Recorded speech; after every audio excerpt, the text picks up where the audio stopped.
बिस्मिल्लाहिर्रहमानिर्रहीम अस्सलाम वालेकुम। इस वक्त पार्लियामेंट का इजलास तो मुलतवी हो गया है। आज का दिन बड़ा सस्पेंस से भरपूर था। वफाकी काबीना का इजलास हो रहा है। अभी जो है वो जैमर लगा दिए गए हैं। अभी एक सेनेटर जो खातून है वो तहरीक इंसाफ की ले आए हैं, फिर उसको भागना पड़ा है।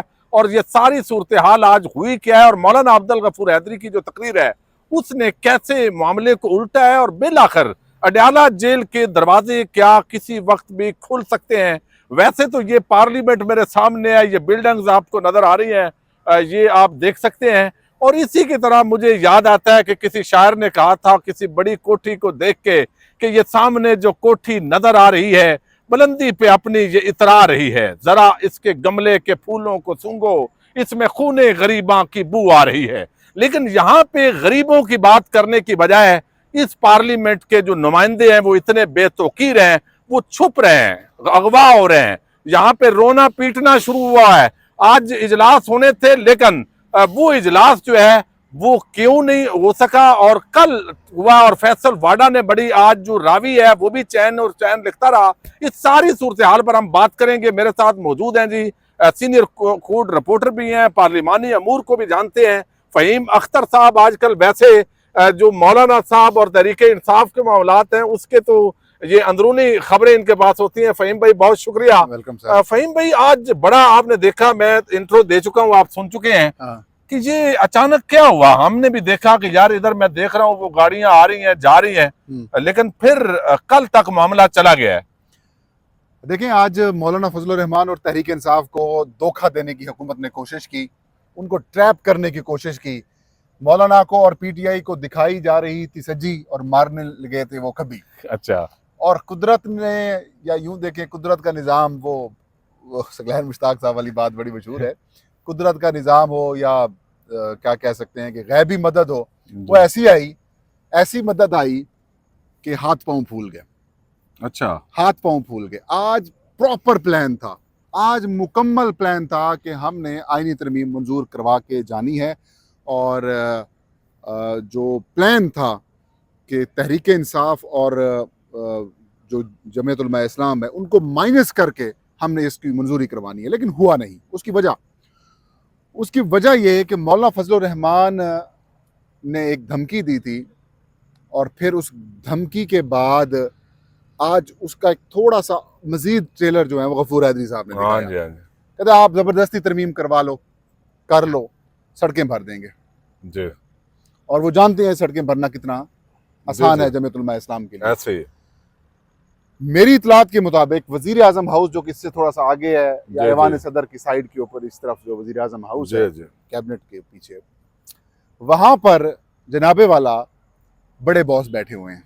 अच्छा, जो सब के पीछे कहे जाते हैं, जो मौलाना फजलुर रहमान जो कह रहे थे कि जिसके लिए तरमीम लाई जा रही है, और फिर खामोश हो गए थे। अच्छा, मतलब मैंने रात उनका प्रोग्राम में डिकोड भी किया था, उमर साहब के प्रोग्राम में, रिजवान के प्रोग्राम में। वो जो बड़े साहिब हैं वो इस वक्त इधर बैठे हुए हैं। अच्छा, उन्होंने कहा भाई दिखाओ मुसवदा क्या है। मुसवदा देखा उन्होंने कि इसमें तो हमारे लिए तो कुछ भी नहीं है। अच्छा, इसमें तो हमारे लिए तो मुसवदे में है ही कुछ नहीं। अच्छा, फिर वो सारे इंतजामात सेनेटर्स जो छुपाए हुए थे, जिनके क्या कहते हैं ज़मीर खरीदे गए हैं या जिनको मैनेज किया गया है, उन सबको कहा गया उनको ले आओ भाई। लेके आए गए। एक दोस्त है हमारे उमर जट साहब और वकास अहमद साहब, उन्होंने वीडियो बनाने की कोशिश की तो धक्का देकर उनको साइड पे गया और गाड़ी जो पीटीआई की सेनेटर लाई गई खातून। अच्छा, जरका थी। जी जी। मतलब ये कि जरका साहबा का एक बयान आया था, ट्वीट का आया था कि मैं इमरान खान के खिलाफ वोट नहीं दूंगी। उसके बाद आज वो लाई गई हैं। इसका मतलब है कि वो वोट डालने आई हैं। लेकिन इसके अलावा भी एक कहानी है कि तो बड़े जो बॉस हैं वो नहीं माने। इसके अलावा पीपल्स पार्टी के कुछ सेनेटर्स नहीं आए। फिर खौफ ये भी था कि जिन लोगों को हमने पकड़ के रखा हुआ है वो जब ऐवान में जाएंगे तो फ्लोर पर वोट नहीं देंगे। इस खौफ ने, वो जब कहती है ना कि जब अल्लाह की तरफ से कोई मदद किसी को आती है तो वो दुश्मन के दिलों में कोई ना कोई खौफ डाल देता है, कोई सोच डाल देता है। मिसाल के तौर पर वो गारे हीरा वाला वाकया था ना, वो आपको याद ही होगा किस तरीके से मकड़ी ने वो जाला बुना और उसके बाद वो दुश्मन आए भी तो पीछे हट गए। तो अल्लाह किसी भी वक्त कहाँ से भी आपको मदद दे सकता है। जी जी। तो वो जो खौफ डाला गारे गया, सौर। गारे अच्छा। सौर, जी जी। जो एक खौफ डाला गया, तो उस खौफ से इन्होंने कहा कि भागो भाई इससे, इससे निकलो। उसके बाद वो सारे निकल गए और ऊपर से बड़े बॉस को भी कहा कि यार इसमें तो है भी कुछ नहीं, मिलिट्री कोर्ट्स तो है ही नहीं। जी जी। मिलिट्री कोर्ट्स में सिविलियंस का ट्रायल यानी कि इमरान खान का जो ट्रायल है वो है नहीं, तो फिर इस तरमीम का मकसद क्या है। रोला पड़ गया। जो काबीना 7:30 बजे बुलाई गई थी, सब चैनल ने चला दिया कि काबीना का इजलास शुरू हो गया, काबीना का इजलास शुरू हो गया। एक आध चैनल ने कहा कि 26वीं आईनी तरमीम का मसौदा मंजूर भी हो मंजूर, ऐसे ही है, ऐसे ही है। ओ भाई, काबीना का इजलास शुरू ही नहीं हो सका। जी। काबीना का इजलास शुरू ही नहीं हुआ और शुरू हुए बगैर ही काबीना के इजलास को कल तक मुलतवी कर दिया गया। अब ये सुबह 9:30 बजे होगा, सेनेट का इजलास 11 बजे होगा।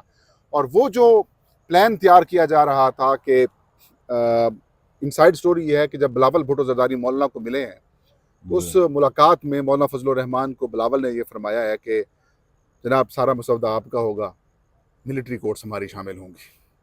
अच्छा, मौलाना ये ने, मजबूरी है। ये मजबूरी है, बस ये लफ्ज़ था, ये मजबूरी है।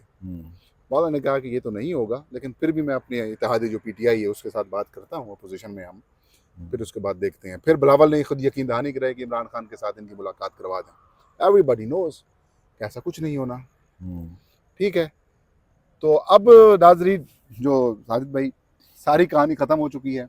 आईनी तरमीम का आज का जो प्लान है वो बढ़ गया है, शेर अफजल मरवा साहब की तरह कहते हैं, वो बढ़ गया है।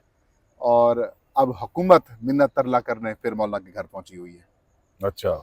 मेरे पास अभी तक की ताज़ा तरीन इतलात ये हैं कि इसाक डार और नवीद कमर इस वक्त मौलाना फजलुर रहमान के घर बैठे हुए हैं। यकीनन जब वीडियो अपलोड होगी तो ये वैसे ही सबके नोटिस में सब में नोटिस में आ जाएगी। अच्छा। और इस वक्त मुलाकात की जा रही है, और इस वक्त ऐसे मौके के ऊपर मुलाकात की जा रही है जब तहरीक इंसाफ का वफद फिर मौलाना के घर बैठा हुआ था।